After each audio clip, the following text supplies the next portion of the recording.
आज Dubai cricket स्टेडियममध्ये होणार भारत विरुद्ध पाकिस्तान हाय व्होल्टेज सामना। न्यूझीलंड विरुद्ध पराभूत झाल्याने पाकिस्तानसाठी आजचा सामना करो या मरो असा असणार।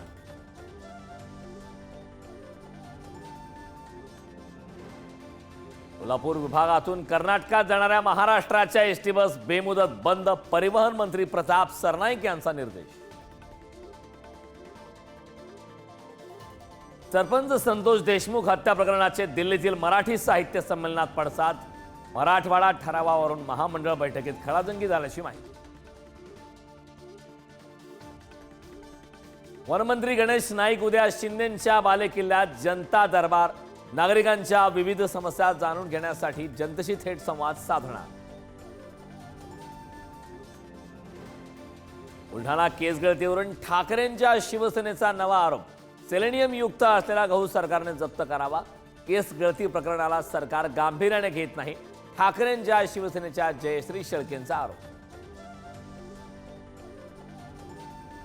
पुण्यात गाड्यांची तोडफोड करून दहशत माजवण्याचे प्रकार सुरूच। वडगाव शिरीट टोळक्याकडून 10 ते 12 वाहनांची तोडफोड। पुणे पोलिसांकडून आरोपींचा शोध सुरू। अंगणेवाडीत भराडी देवीचा यात्रोत्सव। भराडी देवीच्या दर्शनासाठी लाखो भाविक दाखल। Thank you.